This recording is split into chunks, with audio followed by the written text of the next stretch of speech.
I'm making a procedurally generated space resource management and survival game called Starship Sprout, where players harvest plants from alien planets and will eventually be able to sell them for cash, a feature we'll work on in today's video, in order to buy ship upgrades and progress.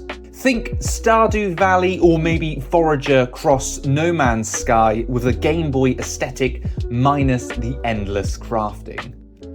Since my last video, where I began adding sprites and art, I've dedicated most of my time to space stations. Whilst I'm proud of the planet generation system and space scene, I felt there needed to be some environmental and interactive variation. Space stations give the player a new location to visit, and they solve a problem that I've been trying to work out since designing the game. How do players sell the plants they've collected and buy ship upgrades? At first, I thought I could allow players to sell items in the context menus similar to the use functionality, but this seemed too shallow. With the space stations, I felt I could breathe some more life into the game. Alien life, that is. Because along with the randomly generated space stations, following the same principles as the planet gen scene, I added an alien shopkeeper. So far, there's 3 skins the shopkeepers can take on, again adding more variation. You never know what shopkeeper you're going to get. As always seems to be the case with Pygame, the hardest part of adding a shopkeeper sprite was creating working collisions with the player. At this point, my code has gotten a little messy, with multiple scripts making it confusing when adding collisions.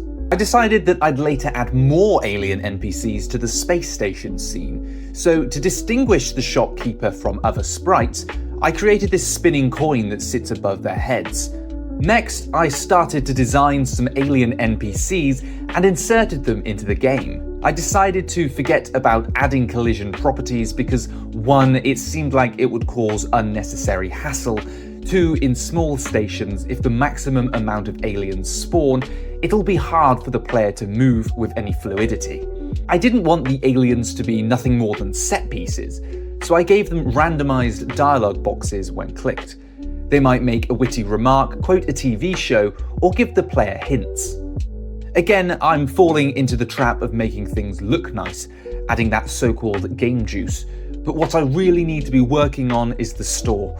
But as you'll see momentarily, I get easily distracted. So I quickly got together a basic shop screen mechanic that sits on top of the space station scene.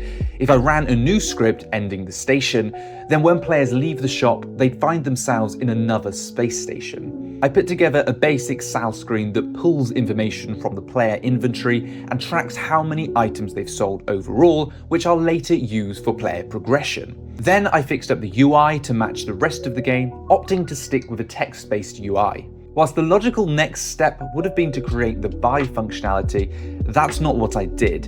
Instead, I turned to making the game's soundtrack, or rather, the trailer soundtrack. Take a listen.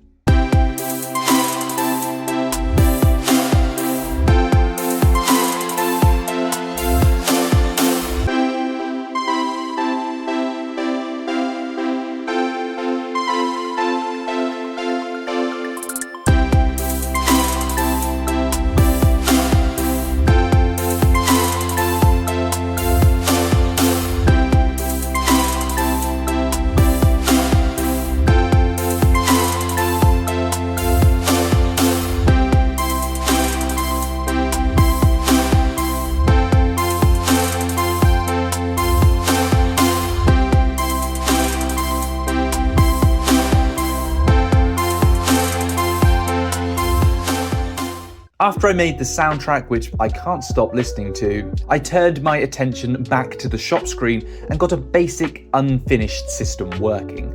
Players can now purchase a ship fuel upgrade, but that's all. I need to add oxygen upgrades, and I want them to be able to buy a space station cool card that lets them jump to a space station no matter where they are. The buy screen is clearly still unfinished, but the basic principles are there. And there you have it. That's what I've been up to over the last week or so. As you can see, from where this game began, it's come a long way. and I'm getting close to adding the in-game objectives and progression system. Anyway, if you haven't already, join my Discord, link in the description, for exclusive updates about Starship Sprout and to get priority access to beta testing. Thanks for watching, subscribe, etc.